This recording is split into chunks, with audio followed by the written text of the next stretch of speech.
গভীর রাত্রে হযরত জিবরিল আমিন আমার নবীকে ঘুম থেকে উঠালেন। ঘুম থেকে উঠবার পরে বিশ্বনবী বললেন, জিবরাইল রে, এত গভীর রাত্রে তুমি আমার ঘরে কেন আসছো? জিবরাইল জবাব দিয়ে, ইয়া রাসূলুল্লাহ, ইয়া হাবিবাল্লাহ, এসেছি, আল্লাহ ফরমান দিয়েছে, এই মুহূর্তে বলেছেন হিজরত করে ইয়াসরিব চলে যান, খেজুর বাগানের দিকে চলে যান, মদিনার দিকে চলে যান। নবীজি কথাগুলো শুনে মুচকি হাসলেন, তৈরি হয়ে গেলেন, কাপড় পরলেন। জিবরিল আমিন বলছেন, পয়গম্বরে আরবি, যত দ্রুত পারেন মক্কা ছেড়ে চলে যান, কারণ কাফেরেরা সকালবেলা আপনাকে যেখানে পাবে ওখানে আঘাত করবে। আমার নবী তৈরি হয়ে গেলেন, মদিনা চলে যাবেন। হঠাৎ করে শুনেন কাফের বেঈমানেরা ঘরের চতুর্দিকে নেশা নিয়া, বল্লম নিয়া, তীর নিয়া দাঁড়িয়ে আছে। নবীজি ঘর থেকে বের হলে আঘাত করবে, শহীদ করে ফেলবে, হত্যা করে ফেলবে। আমার নবীজি আল্লাহকে ডাক দিয়ে বলছেন, আল্লাহ তাআলা, আপনি আমাকে বললেন হিজরত করবার জন্য, আমি রাত্রবেলা ঘর থেকে বের হব, কিন্তু আল্লাহ তাআলা আমার ঘরের চতুর্দিকে কাফেরেরা দাঁড়িয়ে আছে, নেজানিয়া তরবারি নিয়ে, বললাম নিয়া, ঘর থেকে বের হলে আঘাত করবে, মেরে ফেলবে, কোথায় যাব?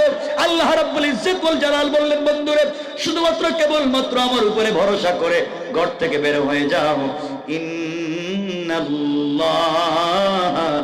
মানা, ঘর থেকে বের হওয়ার দায়িত্ব তোমার, আর কাফেরের চোখ থেকে হেফাজতের জিম্মাদার স্বয়ং আমি আল্লাহ।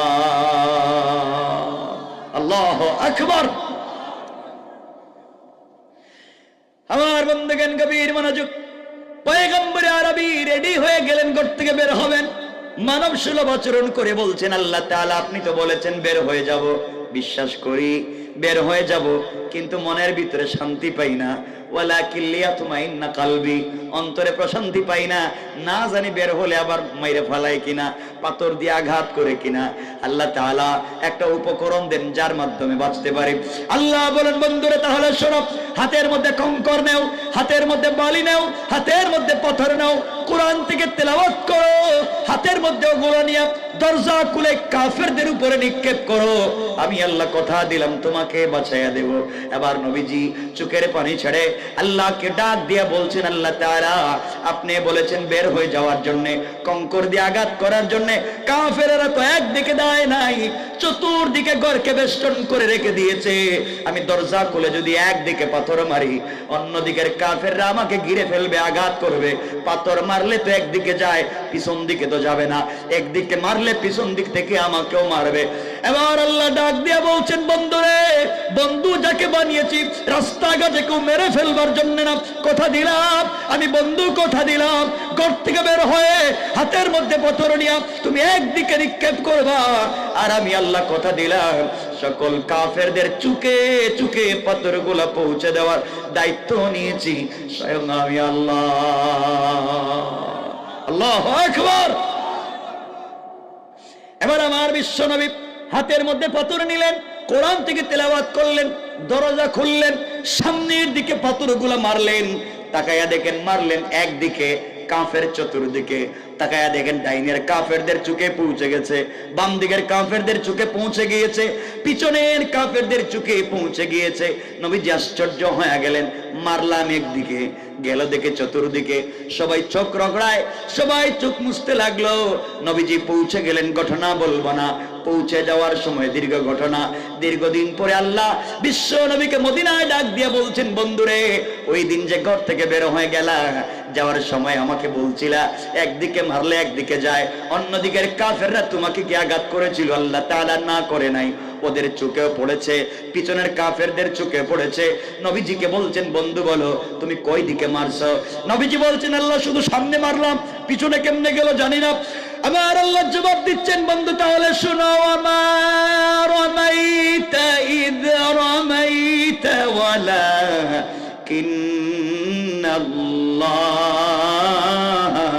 রামা। বন্ধুরে, তুমি পাথর নিক্ষেপ করে মনে করেছো তোমার হাত, না না, যখন আমি আল্লাহর উপরে ভরসা করে ঈমান এনে নেক আমল করে সত্যের পথে থেকে জালেমের জুলুমে ধৈর্য ধারণ করে কোরআন থেকে তিলাওয়াত করে সামনে যখন নিক্ষেপ করেছো, তোমার হাত থাকে নাই, ওটা আমি আল্লাহর কুদরতের হাত হয়ে গিয়েছে। আর আমি আল্লাহ আমার হাত দিয়া সকল কাফেরদের চোখে চোখে পৌঁছে দিয়েছে। কোন সুবহানাল্লাহ, আল্লাহু আকবার। ঈমান আছে আপনাদের? ঈমান আছে? এই ঈমান আছে? আছে ভাই, আছে। আমি তো বুঝি কেমন আছে আর নাই।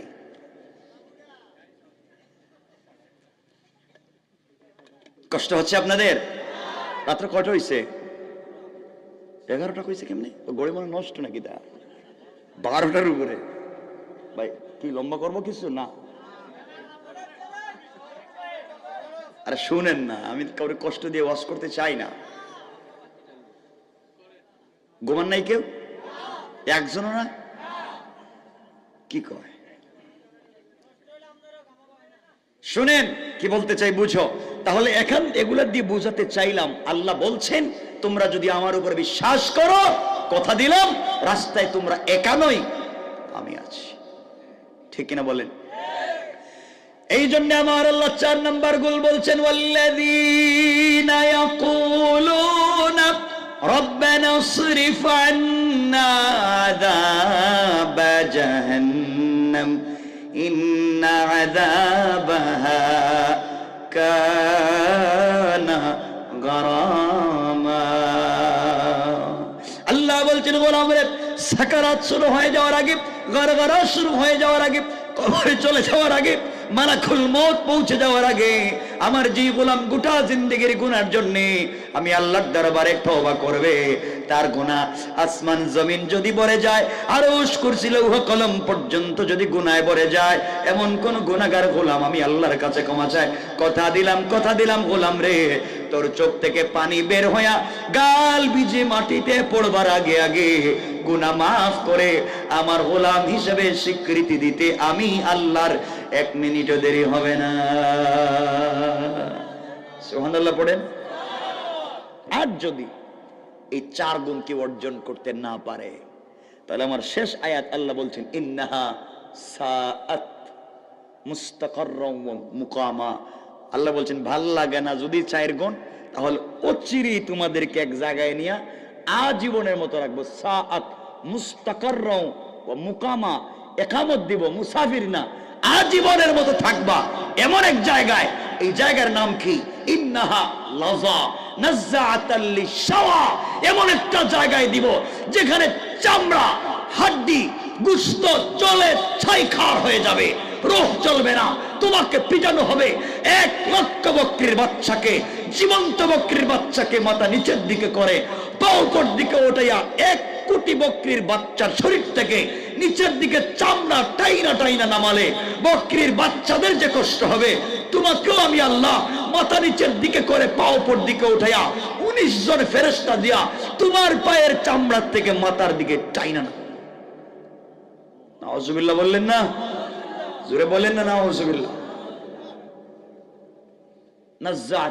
নাযাআতাল লিশাওয়া। এরপরে বলছেন তাদউ মান আদবারা ওয়া তাওয়াল্লা। যার কথায় চামদাবাজি করলে, যার কথা আরেকজনের জমি খাত দখল করলে, যার কথা আরেকজনের গাড়ি রাস্তায় নামাইয়া চান্দাবাজি ডাকাতি করলে, তাদউ, তোর নেতারে ডাক দে। মান আদবারা ওয়া তাওয়াল্লা, নেতা দেখবেও না, তাকাবেও না। এরপর আল্লাহ বলছেন ওয়া জামা ফাআওয়া, যারা টাকা জমাও, ডিপিএস করো, ব্যাংক ব্যালেন্স করো, মনে করেছো টাকা দিয়ে জান্নাত যাবে, আল্লাহ বলছেন ওয়া জামা ফাআওয়া। কোরআনে কারিমে সূরা হুমাযা আল্লাহ আরেকভাবে বলছেন আল্লাযী জামা মালা ওয়া আদ্দাদা, যারা সম্পদ জমা করে আর গণনা করে এককে কেমনে 10 বানানো যায় এই চিন্তা করে, আল্লাহ বলছেন পিটামু তোমাদেরকে। ভুল বলছি মনে হয়?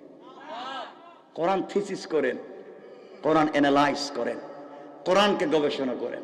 আপনারা তো কোরআন পড়তে নাই, আপনারা কোরআন শরীফকে বানিয়েছেন মক্তবে বাচ্চাদের পড়াবার বই, কোরআনকে বানিয়েছেন তাবিজ আর কবজ দেওয়ার বই, কোরআন শরীফকে বানিয়েছেন শবে বরাত আর শবে কদরে খতম পড়ার বই, কোরআন শরীফে বানিয়েছেন কেউ মইরা গেলে তার বাড়িতে 10 জন মিলে খতম পড়ে 300 টাকা করে পাওয়ার বই। কথা কন নাকি? এই তো কোরআনের কাজ শেষ। কারণ ইমাম সাহেব মসজিদে কোরআন নামাজে যতগুলো আয়াত তিলাওয়াত করেন, 2-4টা আয়াতের বাস্তব বিধান যদি তার পঞ্চায়েতে, তার গ্রামে প্রতিষ্ঠিত হয়ে যেত, এই গ্রামে চুরি চামারি থাকতো না।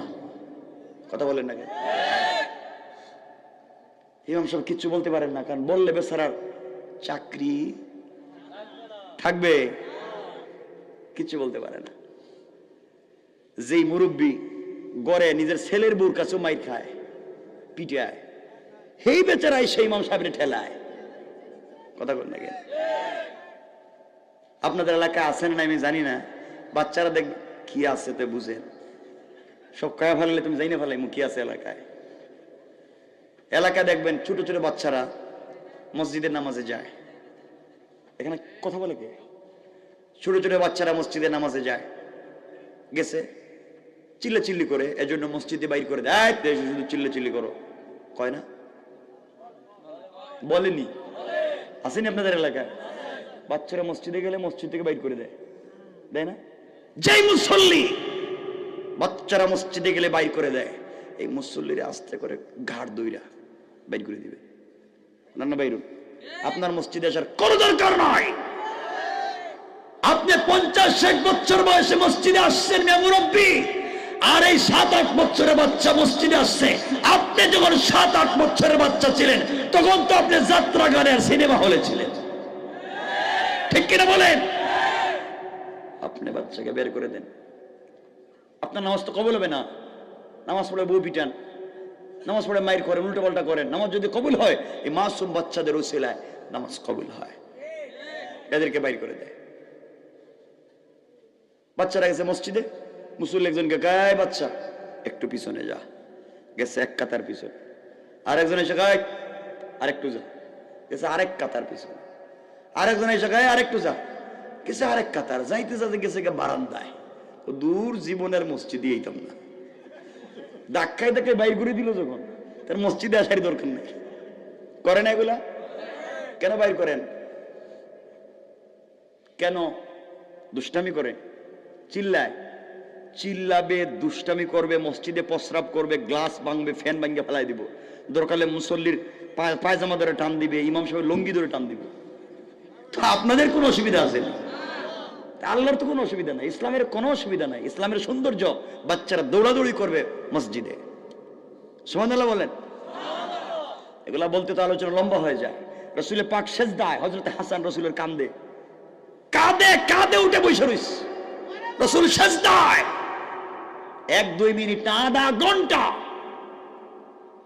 রাসূল সেজদায়। আর হাসান কাঁদে উঠে রসুলের লম্বা চুল দইরা 2 পা নামায় একটা ঘোড়া এর দৌড়। রসুল তো নামাজের সেজদায়, মুসল্লিরা পিছনে। আর মুসল্লিকে আপনার মতো সলিমুল কলিমুদ্দিন আর কুদুমিয়া না, মুসল্লি হযরত আবু বকর, ওমর, উসমান, আলী, তালহা, জুবাইর, হানজালা, খালিদ ইবনে ওয়ালিদ, জাফর, তালহা, তারা রাসূলের পিছনে নামাজ পড়তেছেন। রাসূল ইমাম, আর তার কান্দে হযরত হাসান ঘোড়া খেলা। রাসূল নামায় দিতে পারতেন। একটা সেজদা দিতে বড় জোর 1 মিনিট লাগে, 2 মিনিট লাগে, আধা ঘন্টা। একটা লম্বা একটা ঘটনাও আছে। সাহাবা কেরাম নামাজের পরে রাসূল জিজ্ঞেসিলেন, এগুলা বলতে তো লম্বা হয়ে যাবে, আমি লম্বার দিকে নাই, বাতাস লাগে তো। ওরে বাবা, মুরব্বিকে বড় গরম দেখে যায়, মাশাআল্লাহ। তাই আপনারা ঠিক আছেন তো? যে কি সব ভালো আছেন তো? আচ্ছা, আমরা লম্বা করবো না বেশি। আচ্ছা, যাই হোক, আমরা সামনের দিকে যাই। গুণ বলছি কয়টা? এটা হলো কোরআনের কথা, যেহেতু তাফসিরুল কোরআন, এজন্য আমি হাদিসের দিকে যাচ্ছি না। হাদিসে সেম আরো 4টা গুণ রাসূল বলেছেন। 4টা গুণ বলে বলছেন, কোরআনের 4টা গুণ যারা মানবে, পাশাপাশি হাদিসেরও 4টা গুণ মানবে, কয়টা হবে? রাসূল বলছেন, ফা দাখালাল জান্নাতা বিসালাম, মরলেই দারুস সালাম নামে একটা জান্নাত আছে, যে জান্নাতে জান্নাতীরা থাকবে বসা, আল্লাহ থাকবেন দাঁড়ানো, ওই জান্নাতে আল্লাহ পৌঁছে দিবেন। বুঝতেছেন? যে জান্নাতে আল্লাহ দাঁড়ানো, বান্দা বসা, বান্দা বসে আছে, জবরদস্ত ইয়াকুত মণি মুক্তা পাথর দিয়ে তৈরি করা এক একটা চেয়ার, জমিন থেকে আসমান পর্যন্ত উঁচা। এই চেয়ারে বান্দা বসে রয়েছে, আর আল্লাহ দাঁড়াই আছেন, দাঁড়াইয়া দাঁড়াইয়া নিজে আল্লাহ তার গোলামকে সালাম দিবেন, সালাম সালাম। আল্লাহু আকবার বললেন না? আল্লাহ আল্লাহ দিবেন নিজে সালাম। কি বুঝলেন আপনারা? কত লম্বা আলোচনা এদিকে আমার বন্ধুগণ। এই জন্য এই চারের সাথে আরো 4টা গুণ লাগবে হাদিসের। যাই হোক, আমরা সুযোগ মতো যদি সুযোগ হয় তাহলে এই 4-এর দিকে যাব, আমরা সুযোগ করে যাব, আমরা আলোচনার দিকে যাই। আমার বন্ধুগণ, গুণ বলছি কয়টা? কোরআনের কয়টা? 1 নম্বর অহংকার করা, 2 নম্বর গালি দেওয়া, 3 নম্বর রুকু সিজদা কার পায়ে, 4 নম্বর তওবা করব কার কাছে? আল্লাহর কাছে। আমার বন্ধুগণ, এই যদি হয় আমাদের অবস্থা, তাহলে আল্লাহর কাছে তওবা করতে হলে আল্লাহকে চিনতে হবে। আল্লাহকে আজকে আমরা চিনি না। এখানে বহুত আছেন আল্লাহরে চিনেন না। কি চিনেন আল্লাহরে? আল্লাহ বলছে হাইয়া আলাল ফালাহ, আয় মসজিদে কল্যাণের দিকে, আয় আমার কাছে। আমার টাইম নাই, ব্যস্ত।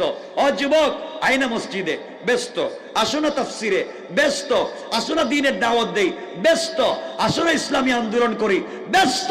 আরে বুকা, তোমাকে বললেই বলো ব্যস্ত আর ব্যস্ত। তুমি জানো না তোমার চাইতে বেশি ব্যস্ত আজরাইল তোমাকে নিয়ে।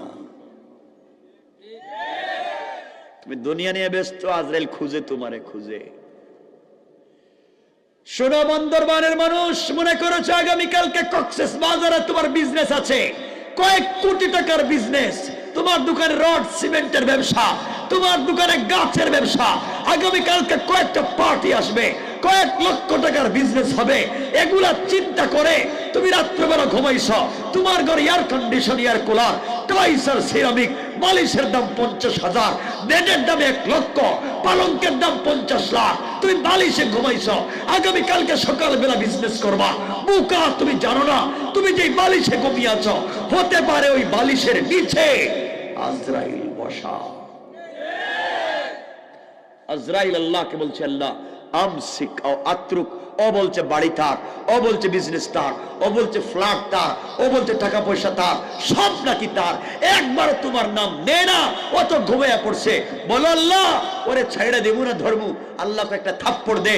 ঘুমের ভিতরে মারছে থাপ্পড়, শরীর গেছে ঘাইমা। সকালে ডাক্তার কয় হার্ট অ্যাটাক করছে। নাই, ঘুমে হার্ট অ্যাটাক করে না? হার্ট অ্যাটাক, থাপ্পড় খাইয়া হার্ট অ্যাটাক, শেষ, আউট। কিসের আপনি ব্যস্ত? কিসের ব্যস্ত? বাদ দেও। আবার তোমাদের দিলে কান লাগায় শুনো, কান খাড়া করো, শুনো। তোমার নাকি বিজনেস আছে, সারা রাত দিন বিজনেস করেছো।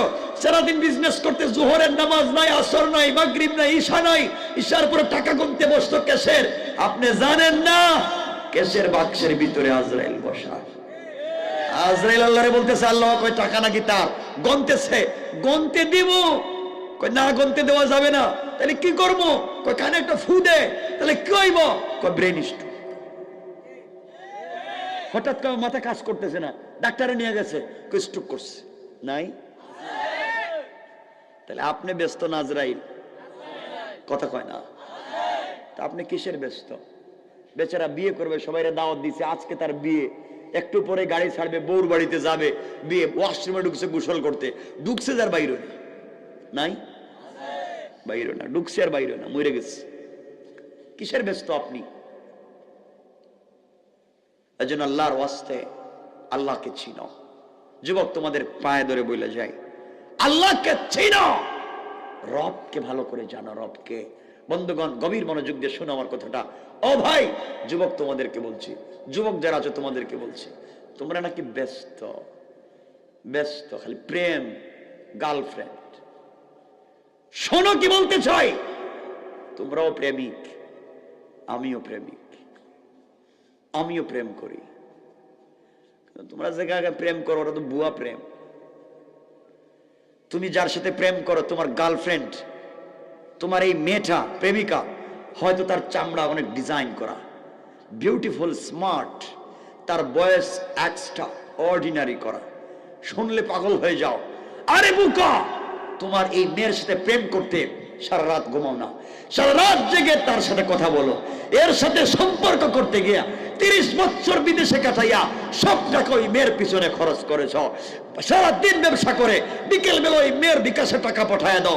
আরে বুকা, মা বাবার সঙ্গে খারাপ ব্যবহার শুরু করেছ, এই মেয়ের প্রেমে পড়ে দুনিয়া নাশ, পড়ালেখা বাদ, মা বাবার সঙ্গে খারাপ ব্যবহার, ফেন্সিডিল ইয়াবা ধরেছ, বাজে ব্যবহার শুরু করেছ।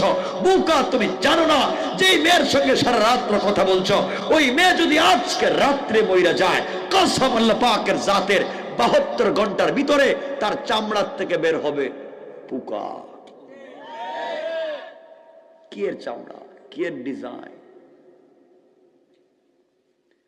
যুবক, তোমাকে বলছি শোনো কান খাড়া করে, তুমি যে মেয়ের প্রেমে পড়ে তো শয়তানি আর বদমাইশি করছো, তুমি জানো না ওই মেয়ে যদি ঘুম থেকে উঠে তোমার চাইতে স্মার্ট, তোমার চাইতে টাকাওয়ালা আরেকটা যুবককে পেয়ে যায়, হয়তো তোমাকে ভুলে যেতে 1 মিনিটও লাগবে না, 1 মিনিট। আল্লাহ আফসোস করে বলছেন, ইয়া আইয়ুহাল ইনসান মা গাররাকা বিরাব্বিকাল কারীম, এই মানুষ তোর কি হয়েছে, কে ধোঁকা দিয়েছে আমার মতো মহান রব থেকে।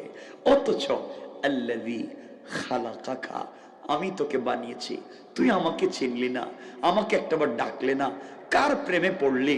বললাম তোরে না আমি বানাইছি, আমার হাতটা দিয়ে বানাইছি, আমি না তোর কাছ থেকে 3 বার ওয়াদা নিছি।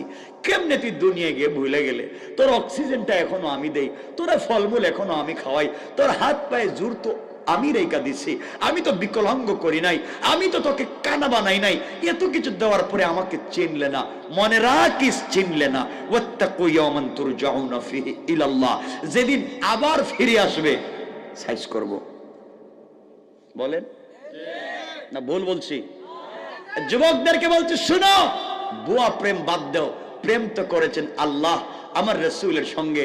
মাঝে মাঝে আল্লাহ আমার রাসূলকে ডাক দিয়ে বলতেন, ইয়া আইয়ুহাল মুদাসসির ইয়া আইয়ুহাল মুজাম্মিল কুম ফাআনজির ওয়া রাব্বাকা ফাকাব্বির ওয়া সিয়াবাকা ফাতাহির। ও চাদরওয়ালা চাদর খোলো, কম্বলওয়ালা কম্বলের নিচ থেকে বের হও। ও হাবিবুল্লাহ, তোমার কম্বলের নিচে খাদিজাকে নিয়া শুয়ে আছো তুমি জমিনে, আল্লাহু আরশ ইস্তাওয়া, আমি আরশে আজিমে একা একা ভালো লাগে না। বন্ধু, প্রেম তো তোমার সাথে, কারে নিয়ে ঘুমাইলা? আমি ঘুমাই না তোমার জন্যে। লা তাখুযুহু সিনাতুন ওয়ালা নাওম, আমার ঘুম আসে না তোমার জন্যে। তুমি কেমনে ঘুমাইলা? কম্বল খুলো, খাদিজাকে রাইখা দাও, ফাতিমাকে আরেক জায়গায় শোয়া দাও, একটাবার ঘুম থেকে উঠো, সিজদায় পড়ে রবকে ডাক দাও। কথা দিলাম বন্ধু আরশে আজিমে থাকবো না, সাথে সাথে তোমার ঘরের দরজায় হাজির হয়ে যাবে। রব তো তার নাম। আমি আজকে রাত্রে কেমনে চিনাবো সেই রব? কেমনে ভুলে যাও? আমি কেমনে বুঝাবো? কত কথা দিলে পড়ে, সব কথা তো এত রাত্রেও বলা যায় না। এই জন্য ভাই তোমাকে বলছি, তুমি এত ব্যস্ত, আরে এলাকার চৌধুরী বাড়ির চৌধুরী বাড়ি থাকবে, চৌধুরী থাকবে না। বহুত খান বাড়ির খান বাড়ি থাকবে, খান সাহেব থাকবেন না। এমপির বাড়ির এমপির বাড়ি থাকবে, এমপি থাকবেন না। চেয়ারম্যানের বাড়ির চেয়ারম্যান বাড়ি থাকবে, চেয়ারম্যান থাকবেন না। আপনার বানানো বাড়ি থাকবে, আপনি থাকবেন না। আপনার বিজনেস থাকবে, অফিসে আরেকজন বসবে, থাকবেন না শুধু আপনি। আফসোস করে বলছে, ইয়া আইয়ুহাল ইনসান মা গাররাকা বিরাব্বিকাল কারীম, কে তোমাকে ধোঁকা দিয়েছে রব থেকে? কেন? আমরা ফিরে আসতে পারবো ইনশাআল্লাহ। একবার বলো না ইনশাআল্লাহ। গোলাম এত গুনাহ করবার পরে যখন আল্লাহকে ডাক দিয়ে বলে আল্লাহ, তখন ফেরেশতাদেরকে জিজ্ঞাসা করেন, বল ফেরেশতা ও কে ডাক দিছে? আল্লাহ, ও তো তোমারে চিনে না, নাফরমানি করছে 70 বছর, এখন তোমারে ডাক দিছে। আল্লাহকে ডাক তো দিছে আমারে, দেখি দেখি কি বলে। কি বলে?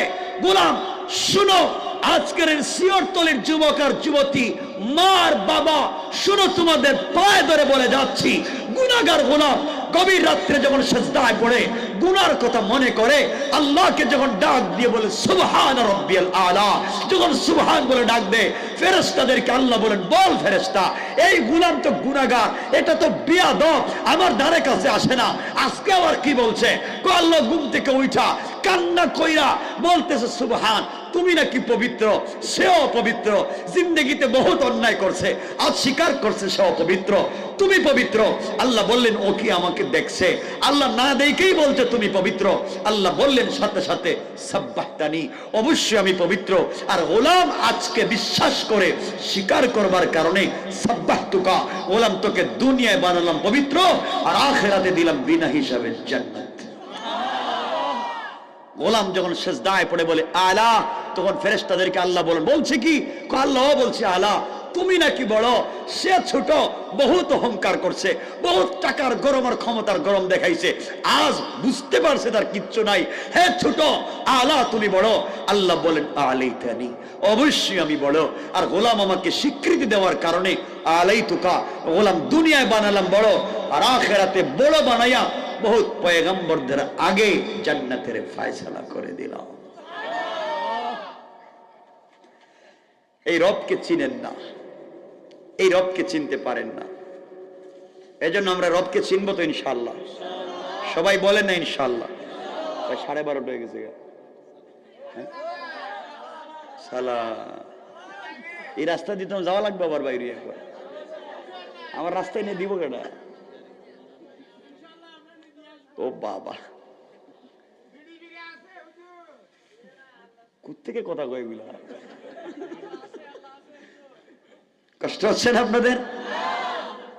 শোনো যুবক, খুব লম্বা করবো না, গুণ বলছি কয়টা? নাম বলছি, তাফসিরে যাচ্ছি না। হাদিসের 4টা গুণ বলে দিই। রাসূল বলছেন কোরআনের 4 গুণের সঙ্গে যারা হাদিসের 4 গুণ মানবে তারা দারুস সালাম নামক একটা জান্নাত আছে, যেই জান্নাতে আল্লাহ একটা প্রোগ্রাম করবেন। এই প্রোগ্রামে বিশেষ অতিথি হামদে বারি তাআলা পরিবেশন করার জন্য দাওয়াত করবেন ইসরাফিলকে, বিশেষ অতিথি হিসেবে দাওয়াত করবেন পয়গম্বর দাউদকে, প্রধান অতিথি হিসেবে দাওয়াত করবেন আমার নবী, আপনার নবী, সরকারে কায়নাত নবী, দু জাহানের সরদার নবী, বিশ্ব নবী মুহাম্মদ রাসূলুল্লাহ সাল্লাল্লাহু আলাইহি ওয়াসাল্লামকে। আর সভাপতিত্ব করবেন স্বয়ং আল্লাহ। আল্লাহু আকবার বলেন না? এই 4 গুণ মানলে ওখানে যাবেন। এই 4 গুণের নাম বলে যেমন তাফসীর করতাম না। আমার বন্ধুগণ, রাসূল পাক হাদিসে বলছেন এই 4 গুণের 1 নম্বর হলো আফসুস সালাম। যারা একে অপরকে সালাম দেয়, এই কোরআনের 4টা গুণ মানবার পরে হাদিসের 4টা গুণ। 1 নম্বর হাদিসের, যারা একে অপরকে সালাম দেয়, কি দেয়? আপনারা দেননি? আপনারা তো সালাম আলাইকুম, সালাম আলাইকুম বস, বস কইটা কি? এটা কি? এটা কি?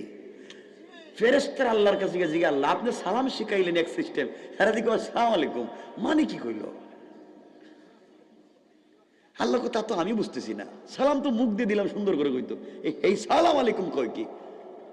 তো আরেকজন ফেরেশতা কইতেছে আল্লাহ মনে হয় ভয় দেখাইতেছে ওরে, বলে ক্ষমতা না থাকলে পিটামু, ঠিক না? এই সালামটা পাইলেন কই? সালাম দিবেন মুখ দিয়ে আসসালামু আলাইকুম ওয়া রাহমাতুল্লাহ বলবেন তো? বলেন ইনশাআল্লাহ। যারে পাইবেন তারে সালাম দিবেন, যারে পাইবেন মুসলিম তাকে কি দিবেন? আল্লাহ কবুল করো, সালাম দিবেন তো?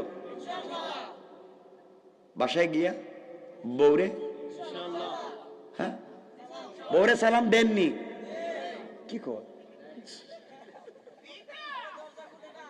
সালাম দেননি বউরে?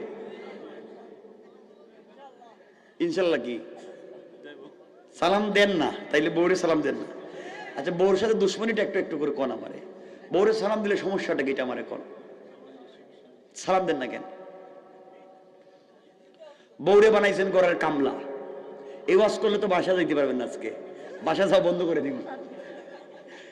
বউরে বানাইছেন কাজের বুয়া, বেচারি ঘুম থেকে উঠেই নাস্তা তৈরি করো, ওয়াশরুম পরিষ্কার করো, বাথরুম দেওয়া শুরু করো, বউ বাচ্চা মা বাপ 14 গোষ্ঠীর কাপড় চোপড় ধুয়ে দাও, সব পরিষ্কার করে বাচ্চার টিফিন তৈরি করো, বাচ্চারা নিয়ে স্কুলে যাও, মা বাপের নাস্তা করাও, ভুল বলতেছি? এরপরে যদি গরু ছাগল থাকে তাও বাইর করো, হাঁস মুরগ থাকলে তাও দেখো। বউ যে ঘুম থেকে উঠে যে কাজ শুরু করছিল, ঘুম পর্যন্ত কাজ করতে করতে করতে করতে কোন সময় যেন না খায় ঘুমায় গেছে, জামাই আইসা যা টেবিলে পাইছে সব খাইছে, মাগার বউরে জিগায় নাই তুই খাইছিস নি, ঠিক কিনা বলেন? ঠিক কি? আবার বউর সাথে তো দুশ্মনী কি? কেন বউ এত কাজ করবো কেন? এত কাজ করবার পরে রাত দিন 24 ঘন্টা বউ কাজ করে, তারপরেও বছরে বছরে একটা বাচ্চা প্রোডাকশন না দিলে তার ঝামেলা আছে। এটা কি মেশিন বাচ্চা দেওয়ার? কি পাইছেন আপনারা? হাসতেছেন আবার। এগুলো কি শুরু হয়েছে আমি বুঝতে পারলাম না। শুধু বাচ্চাই দিবে বউ, এটা প্রোডাকশন মেশিন।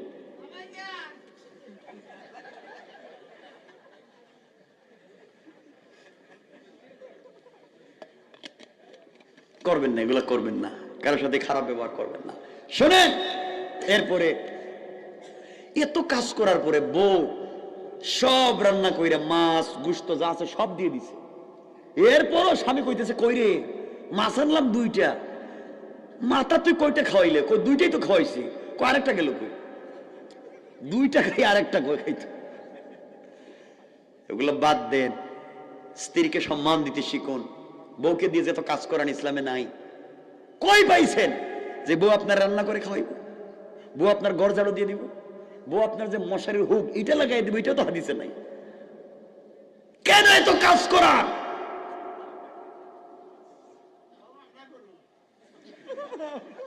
আপনারা রান্না করে খাওয়ানো, এটা সুন্নাত হাদিসে আছে।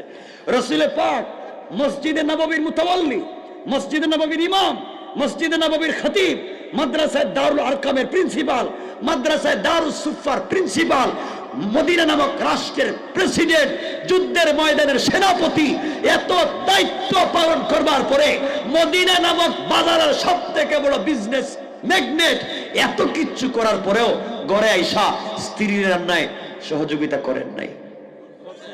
করেন নাই? আপনি করেন না কেন? মাঝে মাঝে বউর রান্না করে দিবেন, কাপড় ধুয়ে দিবেন। ঠিক ঠিক কিতা? কাপড় ধুয়ে দিবেন তো? আরে দিয়েন মাঝে মাঝে। সহযোগিতা করবেন, কাজে সহযোগিতা করবেন। স্ত্রীকে অবশ্যই সহযোগিতা করবে। এটা কাজের বুয়া না, এটা তোমার ওয়াইফ।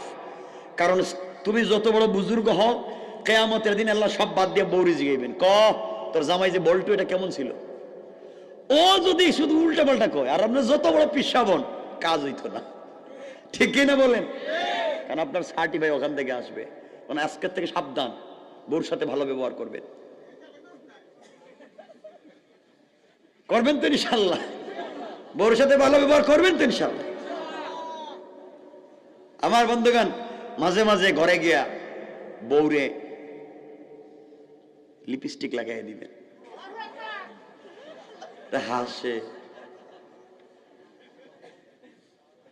খারাপ না তো, সুন্নত হাদিসের কথা বলছি। মাঝে মাঝে স্ত্রীর ঠোঁটে লিপস্টিক লাগাই দিবেন। হ্যাঁ, লাগাই দিবেন না? কইকে না মানে কি? মানে বউর কি, বউ হচ্ছে জিনা, সৌন্দর্য। আমার সুন্দর, আমি কেমনে স্মার্ট করবো এটা আমি জানি। কেন করবেন না? মাঝে মাঝে ঠোঁটে লিপস্টিক লাগাই দিবেন। হ্যাঁ, এরপর আলতা, আলকাতরা সব তাকে সুন্দর বানাবেন। মাঝে মাঝে চুল বেনি করে দিবেন।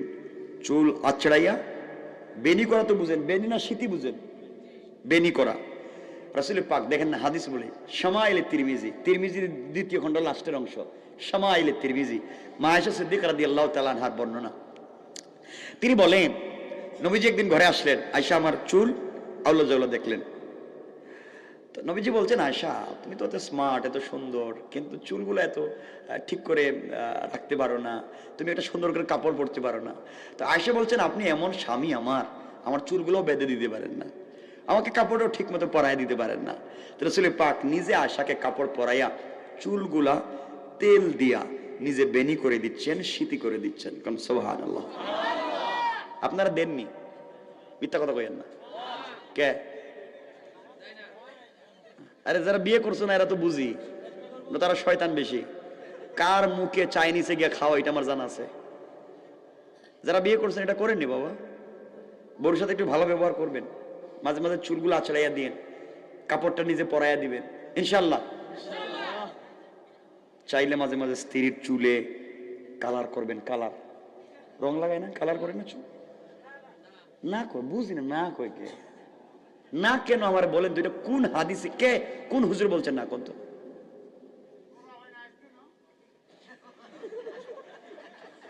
আরে এটা কি টিকটক বানাবার কথা বলছি না। স্ত্রীর চুলে রং দিতে পারবে, বিভিন্ন কালার করতে পারবে, 7-8 কালার করে, কোনো আপত্তি নেই, বাট কালো করতে পারবে না। কালো হারাম, খিজাব হারাম। তাইলে তো ইসলামে আল্লাহ রসুল বলতেন যে খিজাব হারাম না, সব বলতেন হারাম, শুধুমাত্র কালোর কথা বলছেন, বাকি রঙের কথা তো বলেন নাই। এগুলো বুঝেন না কেন? শুধু কালো ব্যতীত কোনো রঙের কথা উল্লেখ নেই। এর অর্থ হলো যে কোনো রং লাগাতে পারবে, চুলকে কালারিং করেন, কোনো আপত্তি নেই, বাট এটা কালারিং করে রাস্তায় বের হওয়ার জন্য নয়, শুধু স্বামীর সামনে। ঠিক কিনা বলেন? রাস্তাঘাটে না, নিজের সামনে। আপনারা তো সাজাইয়া, আমি বুঝতে পারলাম বাংলাদেশের স্বামীরা যেহেতু বুকা, এটা কি বলদ কইব না আর কিছু কইব, বউরে সুন্দর করে সাজাইয়া পার্লারিং করে নিয়ে যায় কই বিয়ে শাদিতে, মার্কেটে। আরে বুকা, এত সুন্দর কাপড় কিনলে, এত সুন্দর জুতা মুজা কিনলা, এত সুন্দর পারফিউম দিলা, সব দিয়া রাস্তায় নিয়ে আরেকজনে ফিরি দেখায়, আর তুমি যে বিয়া করে আনছিলা 10 লাখ টাকা মোহর দিয়া, বউ যখন তোমার সাথে ঘুমায়, হৌ ছেঁড়া জুতো আর ছেঁড়া কাপড়। ঠিক কিনা বলেন? সারাদিন যে কাপড় পরে রান্না বান্না করছে, দুয়ার দুর্গন্ধ, গামের দুর্গন্ধ, এটা পরে স্বামীর সাথে শুয়ে রয়েছে। তাহলে সুন্দর কাপড়টা পরে যাইব কই? কিছু বুঝেন না আমার কথা? এগুলা কেন করেন? এখন বুঝতেছি অনেকের কাছে খারাপ লাগতেছে মনে কথা বলে, রাইগা দিব কিন্তু। ভাই, মেয়েরা সামনের চুল কাটা হারাম, পিছনের চুল লম্বা হয়ে গেলে অল্প কাটতে পারে, সমান করতে পারে। সামনের চুল কাটা হারাম, ব্রু প্লাক করা হারাম, আলগা চুল লাগানো হারাম। চুল কম, আলগা একটা লাগাই দিছে, আছে না এগুলো, পাওয়া যায় না? আলগা চুল হারাম, ব্রু প্লাক করা হারাম, সামনের চুল কাটা হারাম, পিছনের চুল লম্বা হলে একটু সমান করতে পারে, কোনো আপত্তি নেই, এগুলো হালাল। মাঝে মাঝে স্ত্রীরে প্যান্ট শার্ট পরাই দিবেন। এটা হাসে, কথা তো বুঝবেন কি বলি। যুবক, তোমাদের ভাষায় কথা বলতেছি, তোমাদের মাইন্ড মেমোরি স্ট্রাকচার বুঝে কথা বলতেছি, তোমাদেরকে দিনের প্রতি আকৃষ্ট করবার জন্য বলছি। বুঝো কি বোঝাতে চাই, আমি তোমাদের মতো করে বলছি, তোমাদের ভাই হিসাবে। মাঝে মাঝে প্যান্ট শার্ট, দরকার হলে স্যান্ডু গেঞ্জি। শোনো না কেন বলতেছি, রাস্তাঘাটে না, সব নিজের সামনে। আরে বউ তো তোমার কাপড়, লেবাসুল হুন্না লেবাসুল লাহুম, বউ তো তোমার কাপড়, কেমনে ইউজ করবা এটা তো তুমি জানো। কেন বলছি শোনো, স্ত্রীকে যদি স্মার্ট করে, পৃথিবীর সব থেকে সুন্দর ডিজাইন করে, আকর্ষণীয় কাপড় পরাইয়া, বিউটিফুল করে নিজের সামনে যদি উপস্থাপন করো, কসম, রাস্তায় গিয়ে অন্যের বউর দিকে, অন্যের মেয়ের দিকে চোখ যাবে না। নিজের বউকে ভাল লাগে না, এই জন্য অন্যের বউর দিকে তাকাও। নিজের স্ত্রীকে ভাল লাগে না, আরেকজনের বউর দিকে তাকাও। তাহলে আরেকজনের বউ শার্ট পরে পরে রাস্তায় বাইরে হয়েছে, হেরে তোমার ভাল লাগে, তোমার বউরে পরায় ঘরে রাখতে পারো না। নিজের সামনে রাখো, পাবলিক দেখুক না। বলছি, এই কথাগুলোর ভিতরে কারো কোনো প্রশ্ন আছে? আছে? কালকে সমালোচনা হবে, সমালোচনা করবেন। ওয়াইলুল লিকুল্লি হুমাজাতিল লুমাজা, সামনে এবং পিছনে বদনাম, ওয়াইল, ধ্বংস। যা বলবেন আমাকে বলেন, প্রশ্ন লেখা আমার কাছে বাড়ায় দেন। আরে বলেন নাকি পুলা পাইন, শুনেন কথা, শুনেন, পুলা পাইন সব ভাই। নির্বাচন আছে দেখেন না, পুয়া ছেলেও কয় আমার ভাইয়ের চরিত্র তার বাপরে কইতেছে, আমার ভাইয়ের চরিত্র কুত্তার মতো পবিত্র, নামাজ পড়ে না 1 ওয়াক্ত, গাইঞ্জা খায় 5 ওয়াক্ত, ঘুমায় আবার ফজর ওয়াক্ত। ঠিক কি বলে? এগুলা বাদ দিয়ে দিছি লাইনি, বাবা এমনি বিপদে আছে, ভালো হয়ে যাও। যাই হোক, কথার থেকে কথা লম্বা হয়ে যায়। শুধু হাদিসের 1 নাম্বার গুণ সালাম, 1 নাম্বার সালাম দিব তো। মাঝে মাঝে বউর হাতের রান্না করা খাবার বলবেন, মাশাআল্লাহ স্ত্রী, তোমার হাতের রান্না কি স্বাদ, কি টেস্ট, সব খায়া ফেলাইতে মন চায়। আপনি তো জীবনও বউর হাতের রান্নারে ভালো মনে করেন না, শুধু পাশের বাড়ির বাবির হাতের রান্না কি যে স্বাদ। ঠিক কিনা? এটাও কই ঠিক, এগুলো ঠিক কর। এরা তো বউর সাথে বহুত দুশ্মনী দেখি। মহিলারা কি ওয়াজ শুনতেছেনি? আছে তো, বাড়িতে যান, আজকে খবর আছে, যান আজকে। এগুলা কি? মাঝে মাঝে বউর হাতের রান্নার টেস্ট বলবেন। আপনার কাছে তো নিজের বউরে ভালো লাগে না, শুধু পাশের বাড়ির বাবির দিকে তাকান। আমার বন্ধুগণ, এই জন্য মাঝে মাঝে স্ত্রীর হাতের রান্নাকে স্বাদ বলবেন। আবার বুঝতে সই না কই, নাহলে বিপদ আছে। আজকে গেলেন বাসায়, ওয়াজ থেকে গিয়ে দরজায় দাঁড়ায় করলেন, বউ কেমন আছো? আসসালামু আলাইকুম ওয়া রাহমাতুল্লাহ। বউ কই রে বাবা, এরকম ভূতে ধরলো আজকে? 30 বছর ঘর করে জীবনে সালাম দিল না, গোড়া এসে ওর বাপ তুলে গালি দেয়, আর আজকে সালাম দেয়। আর কি আজকে পামটাম দিতেছে নাকি? এরপরে টেবিলে ছিল খাবার, সব খাইয়া বলেন, বউ তোমার হাতের রান্না যে কি স্বাদ, মন চাইছে একবারে প্লেট শুদ্ধ ভাঙ্গে খায় বলে। বউ উঠে গেছে রাগ। কি বললেন? বললাম তো তোমার হাতের রান্না খুব স্বাদ হয়েছে। বলবেনই তো, ওয়াজ উপলক্ষে পাশের বাড়ির বাবির কাছ থেকে 1 পেয়ালা গোশত আনছি, এইটাই তোমার জিভে স্বাদ লাগছে। ধরা খেয়ে যাইবেন, আরো বিপদ হইব। এই জন্য আগে জানবেন রান্নাটা করছে কে। ঠিক আছে তো? তাহলে ঝামেলা আছে ভাই। সব বুঝাই দিলাম, আমার কি ঠেকছি এত বুঝাই দেওয়া? তা কইয়া দিলাম। যাক, পরিবারকে সুন্দর করে দিবেন কে? ঘরকে সুন্দর করেন, স্বামী স্ত্রী সম্পর্ক ভালো করেন, পরিবার এমনি সুন্দর হয়ে যাব। আর আত্মহত্যা কেউ করা লাগবে না, নিজের মাথায় নিজে পিস্তল ঠেকানো লাগবে না, পরকীয়া প্রেম করা লাগবে না। ঠিক কিনা বলেন? ঘরে শান্তি নিয়ে জন্যই তো শান্তি করেন। যাক, এটা আমার সাবজেক্ট না। আমার বন্ধুগণ, 1 নম্বর আফসুস সালাম, 2 নম্বর নবীজি বলেছেন ওয়া আতইমুত তাআম। যার ঘরে খাবার নাই তার ঘরে খাবার পৌঁছে দাও। আপনার ঘরে 10টা আইটেমের খাবার আছে, আপনার প্রতিবেশীর ঘরে 1 বেলার খাবার নাই, আপনার বাচ্চার হাতে দামি দামি জুস চকলেট আছে, ফ্রুটস আছে, বিরিয়ানি আছে, আপনার ছেলে ঘরের বাহিরে নিয়ে বের হয়েছে, প্রতিবেশীর বাচ্চাকে সুযোগ থাকবার পরে আপনি দিলেন না। ওয়া আতইমুত তাআম। সে হিন্দু বৌদ্ধ উপজাতি কি জানবার দরকার নাই, আপনার প্রতিবেশী যে হোক না কেন অবশ্যই তার হক আদায় করবেন। কোন ঠিক কিনা?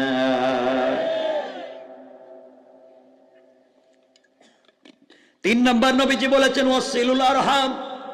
আত্মীয়তার বন্ধন ঠিক রাখবেন। আমার বন্ধুগণ, আত্মীয়তার বন্ধন ঠিক রাখবার কোনো সুযোগ নাই। যেই ছেলেরা বিয়ের আগে মাকে ভালোবাসে, বাপকে ভালোবাসে, বিদেশে তাকে টাকা পয়সা মা বাবার জন্য পাঠায়, ভাই বোনের জন্য পাঠায়, এত ভদ্র ছেলে যেই দিন বিয়ে করে, বিয়ের পর দিন থেকে তার বউ, তার শালি, তার শ্বশুর শাশুড়ি ছাড়া তার চৌকে আর কিছুই দেখে না। লাশের এলাকায় এগুলা করা যাবে না। 3 নম্বর ওয়াসিলুল আরহাম। 4 নম্বর নবীজি বলেছেন সাল্লু ফিল লাইলি ওয়ান নাসু নিয়াম। রাত্র যখন গভীর হয়ে যায়, দুনিয়ার মানুষ ঘুমিয়ে যায়, কত সন্তান বাবার গলা জড়িয়ে ঘুমিয়ে যায়, কত মেয়ে মার গলা জড়াইয়া ঘুমায়, কত স্বামী স্ত্রীর সঙ্গে গলা জড়াইয়া ঘুমিয়ে যায়। ওই গভীর সময়ে যেই বান্দার বান্দি ঘুম থেকে উঠে সালাতে দাঁড়িয়ে চোখের পানি ছেড়ে দেয়, রাসূল বললেন ফাদাখালাল জান্নাতা বিসালাম। ইন্তেকাল করতে দেরি হবে, আল্লাহর তৈরি জান্নাতে যেতে 1 মিনিটও দেরি হবে না। কোন সুবহানাল্লাহ। সুতরাং 1 নম্বর হলো অহংকার করা যাবে না, 2 নম্বর গালি দেওয়া যাবে না, 3 নম্বর রুকু সিজদা আল্লাহর পায়ে, 4 নম্বর তওবা করব আল্লাহর কাছে, 5 নম্বর সালাম বিনিময়, 6 নম্বর প্রতিবেশীর হক আদায় করব, 7 নম্বর আত্মীয়তার বন্ধন ঠিক রাখব, 8 নম্বর গভীর রাত্রে উঠে আল্লাহর কদমে সিজদা করব। এই 8 গুণ যারা মানবেন, রাসূল বলেছেন ইন্তেকাল করতে দেরি হবে, দারুস সালাম নামক জান্নাতে যেতে দেরি হবে না। পড়েন সুবহানাল্লাহ। এখন কি আমরা দারুস সালামে যাব না এখানে রেখে দিব? ইনশাআল্লাহ দরকার নেই, আর রেখে দিই। পনেকটা ভাই, পনেকটা হয়ে গেছে। গুণ বলছি কয়টা? কথা বলে 8টা। তাইলে একটু সামনে যাই। আমার বন্ধুগণ, কিয়ামতের দিনে হিসাব নিকাশের পরে জান্নাতীরা যখন জান্নাতে চলে যাবে, জাহান্নামীরা যখন জাহান্নামে চলে যাবে, এমন সময় আমার আল্লাহ জান্নাতীদেরকে সম্বোধন করে বলবেন, জান্নাতীরা বলো তো আমি আল্লাহ দুনিয়ার জমিনে কোরআনে কারিমে জান্নাতের যত নাজার নিয়ামতের কথা বলেছি, কোরআনে কারিমের ভিতরে জান্নাতের যত ফলমূল, জান্নাতের নিয়ামতের বর্ণনা দিয়েছি, তোমরা তো জান্নাতে চলে এসেছো, বলো তো জান্নাতের নিয়ামত কি পেয়েছো? সকল জান্নাতীরা আল্লাহকে এক বাক্যে ডাক দিয়া বলবে, আল্লাহ তাআলা আপনি কোরআনে কারীমের ভিতরে জান্নাতের যত নিয়ামতের কথা বর্ণনা করেছেন, জান্নাতে আসার পরে তার চাইতে 97 গুণ বেশি পেয়েছি। আল্লাহ রাব্বুল ইজ্জতুল জালাল বলবেন, জান্নাতীরা জবাব দাও, 97 গুণ বেশি নিয়ামত পেয়েছো, তোমরা কি আর কিছু চাবে কি? তোমাদের চাওয়ার আছে কি? জান্নাতীরা বলবে, আল্লাহ তাআলা যা বলেছেন তার চাইতে 97 গুণ বেশি পাইলাম, আর কিছু আছে কি? আর কি চাবো আমরা জানি না। একটা বাড়ি বলছেন 97টা, একটা মাঠ বলে 97টা, একটা বিল্ডিং বলে 97। আল্লাহ যা বলছেন তাকে 97 বাড়াইয়া দিয়েছেন, আর কি চাই? আর কিছু লাগবে না। আল্লাহ বলবেন, দেখো আর কিছু লাগবে কি? সাধারণ জান্নাতীরা জবাব দিতে পারবে না। সকল জান্নাতীরা একত্রিত হয় আলিম উলামাদের কাছে যাবেন, মোল্লা মৌলবীদের কাছে যাবেন, আর বলবেন, হুজুর আপনাদের ওয়াজ শুনে শুনে, আপনাদের নসিহত শুনে শুনে জান্নাত পর্যন্ত চলে এসেছি, জান্নাতের 97 গুণ বেশি নিয়ামত পেয়েছি। আল্লাহ তাআলা এবার জিজ্ঞাসা করছেন, আর কিছু চাবো কি? আমরা জানি না, আমাদের আর কিছু তো চাওয়ার নাই, যা চাইলাম তার চাইতে বেশি পাইলাম, আর কি লাগবে? এমন সময় সমস্ত আলিম উলামারা ঐক্যবদ্ধ হয় আল্লাহকে ডাক দিয়া বলবেন, আল্লাহ তাআলা দুনিয়ার জমিনে জান্নাত পাওয়ার জন্য ইবাদত করি নাই, আয় আল্লাহ তাআলা দুনিয়ার জমিনে ইবাদত করেছি, তোমাকে না দেখে তোমার কদমে সিজদা করেছি, তোমাকে না দেখে তোমাকে বিশ্বাস করেছি, তুমি বলেছো হারাম খাওয়া যাবে না, হারামের ধারে কাছেও যাই নাই, সুযোগ থাকবার পরে নাফরমানি করি নাই, আল্লাহ তাআলা তোমার কথা মেনেছি, না দেখে গভীর রাতে তোমার কদমে সিজদা দিয়ে কান্না করেছি, আয় আল্লাহ তাআলা জান্নাত পাওয়ার জন্য ইবাদত করি নাই, দুনিয়ার জমিনে যথেষ্ট সুন্দরী নারী ছিল, জান্নাতে আসলাম, জান্নাতের হোর গিলমান দিয়েছো, জান্নাতের বিল্ডিং বালাখানা দিয়েছো, জান্নাতের আঙ্গুর আপেল দিয়েছো। আল্লাহ তাআলা দুনিয়ার জমিনে যথেষ্ট আঙ্গুর আপেল ছিল, দুনিয়ার জমিনে যথেষ্ট বিল্ডিং বালাখানা ছিল, দুনিয়ার জমিনে যথেষ্ট সুন্দরী নারী ছিল, সব কিছুকে লাত্তি দিয়ে ফেলে দিয়েছি। আল্লাহ তাআলা একমাত্র দুনিয়ার জমিন থেকে কষ্ট করে বিদায় নিয়ে চলে আসলাম, জান্নাতে আসলে রবের দিদার লাভ করো। একটাবার যে রবকে না দেখে দুনিয়ার জমিনে তো ইবাদত করলাম, আল্লাহকে একটা নজর দেখবো। আল্লাহ তাআলা জান্নাতে আসলাম, সবগুলা নিয়ামত পেয়েছি, আঙ্গুর আপেল দিয়েছো, হুর গিলমান দিয়েছো, বাড়ি গাড়ি দিয়েছো, আয় আল্লাহ তাআলা এখন পর্যন্ত তোমার দিদার লাভ করতে পারলাম না। যেই মাহবুদের প্রেমে পড়ে এত অন্যায় থেকে নিজেকে বাঁচাইয়া নিয়ে আসলাম, সুযোগ থাকবার পরে মদ পান করি নাই, আল্লাহ তাআলা এখনো তোমাকে দেখি নাই। যে জান্নাতে আসলে রবের দিদার লাভ করা যায় না, রবকে দেখা যায় না, ওই জান্নাতের কোনো প্রয়োজন নাই। প্রয়োজন বোধে আমাদেরকে জাহান্নামে দিয়ে দাও, তবে জাহান্নামের এমন গর্তে নিক্ষেপ করে দিবা যেখানে পড়ে গেলে দুইটা নয়ন ভরে আমরা আমাদের আল্লাহকে দেখতে পারি। এজন্য আব্দুল কাদের জিলানী রাহমাতুল্লাহি আলাইহি আল্লাহকে ডাক দিয়া বলতেন, আল্লাহ তাআলা जन्नतो जहन्नम से या रब किया करो, आरज़ू है कि मैं तुझे देखा करो। আল্লাহ জান্নাত দিয়ে কি করব, নিয়ামত দিয়ে কি করব, আমার মনের একটাই তামান্না তোমার সঙ্গে দেখা করা। আল্লাহ জান্নাতে আসলাম, সবকিছু পাইলাম, এখন পর্যন্ত তোমাকে দেখি নাই, এই জান্নাত দিয়ে কি করব, প্রয়োজনে জাহান্নামে দিয়ে দাও। এবার আল্লাহ জান্নাতের আলিম ওলামাদেরকে ডাক দিয়ে বলবেন, শোনেন আপনারা আজকে অভিমান করে রাগ করে জাহান্নামের কথা বলবেন না, কষ্ট করে আমার সঙ্গে রাগ দেখাবেন না। আপনারা আমি আল্লাহকে দেখেন নাই, আমার জন্য এত কিছু করেছেন, আমি আল্লাহ কথা দিলাম জান্নাতের ভিতরে একটা জান্নাত আছে দারুস সালাম, ওই দারুস সালামে আমি আল্লাহ একটা প্রোগ্রাম করব, ওই প্রোগ্রামে হামদে বারি তাআলা পরিবেশন করার জন্য দাওয়াত করব ইসরাফিলকে, বিশেষ অতিথি হিসেবে দাওয়াত করব পয়গম্বর দাউদকে, প্রধান অতিথি হিসেবে দাওয়াত করব আমার নবী, আপনার নবী হাবিবুল্লাহ বিশ্ব নবীকে সভাপতিত্ব করব স্বয়ং আমি আল্লাহ। আপনারা ওখানে চলে যেতে পারেন, ওই জায়গায় আমি আল্লাহ সরাসরি আপনাদের সঙ্গে দেখা করার ওয়াদা দিলাম। আমার বন্ধুগণ, সংক্ষেপ করে করে বুঝাইয়া দেই। এক পর্যায়ে জান্নাতীরা আপন আপন চেয়ারে বসে আছেন, সুন্দর চেয়ার, হীরা জবরদস্তি ইয়াকুত পাথর দিয়ে তৈরি করা এক একটা চেয়ার, জমিন থেকে আসমান পর্যন্ত উঁচা। জান্নাতুল ফিরদাউস থেকে মিশকে আম্বরের ধারার স্তূপ এনে প্রোগ্রামের ভিতরে ভেঙ্গে দেওয়া হবে। সারা প্রোগ্রাম জান্নাতুল ফিরদাউসের মিশকে আম্বরের গ্রানে মুখরিত হয়ে যাবে। প্রধান অতিথি বিশ্বনবী বসা, বিশেষ অতিথি বসা, ইসরাফিল হামদে বাড়ি তাআলার জন্য বসা, কোটি কোটি জান্নাতি বসা। সভাপতি এখনো নাই। এমন সময় আল্লাহ রাব্বুল ইজ্জত ওয়াল জালাল জান্নাতের পর্দা সরাইয়া তার জান্নাতি বান্দাদেরকে সালাম দিয়া বলবেন, আসসালামু আলাইকুম ইয়া ইবাদি। ও আমার বান্দারা, সারা জীবন আমাকে সালাম দিয়েছো, আজ আমার পক্ষ থেকে সালাম দাও। আল্লাহু আকবার। রব তো সালাম দিবেন। জান্নাতীরা রবের চেহারার দিকে তাকাইয়া কি দেখতেছেন চিন্তা করেন একবার। রব, আশ্চর্য। আল্লাহ সবাইকে সালাম দিয়া বলবেন, আমি কি বসতে পারি? সবাই বলবে, আল্লাহ আপনি তো বসবেন। আল্লাহ বলবেন, দেখো আজ তোমাদের অনেক দাম। আল্লাহ বসবেন। বসার পরে বলবেন, শোনো তোমরা সবাই ভালো আছো? তোমাদের সঙ্গে কথা ছিল আমার, জান্নাতে দেখা হবে যেদিনই আউটগুণ অর্জন করে আসবা, তোমাদেরকে আমি নাস্তা করাবো। জীবনে অনেক চেষ্টা করছো, তোমরা কিছু করতে পারোনি, আজকে আমি তোমাদেরকে নাস্তা করাবো। সকালবেলার ফার্স্ট টাইমের নাস্তাটা আমি দিতে চাই।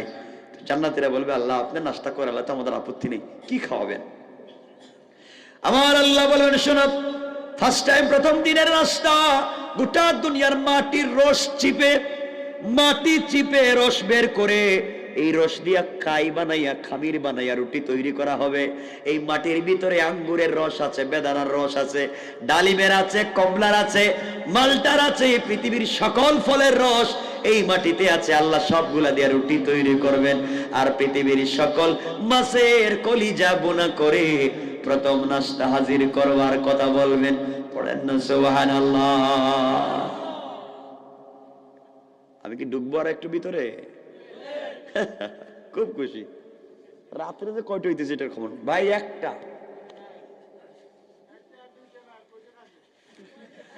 না না, ঠান্ডা বেশি লাগতেছে তো আমার এই যে মুখে। আমি এমনিতেই খুব সহজ সরল চলি, জীবন ঝামেলায় থাকি। আমার বন্ধুগণ শুনেন, এবার আল্লাহর কাছে জান্নাতীরা বলবে, আল্লাহ আপনি নাস্তা করাইবেন, কোরআন কোন আপত্তি নেই। আমার বন্ধুগণ এমন সময় আল্লাহ ইসরাফিলকে বলবেন, দাঁড়াইয়া যাও আর আমার হামদে বাড়ি তাআলা পড়ো। ইসরাফিল দাঁড়াইয়া হামদে বাড়ি তাআলা টান দিবে। এদেরকে আমার আল্লাহ হুর গেলমানদেরকে বলবেন, তোমরা কোথায় রে? তাড়াতাড়ি আয়, আমার জান্নাতি বান্দার জন্য নাস্তার ব্যবস্থা কর, কথা বলতে দেরি হবে। হুর আর গেলমান এক একজন জান্নাতীর সামনে ৮০,০০০ খাদেমা, 2 হাতে ১,৬০,০০০ নাস্তার প্লেট নিয়া এক একজন জান্নাতীর সামনে হাজির হয়ে যাবে। পড়েন সুবহানাল্লাহ।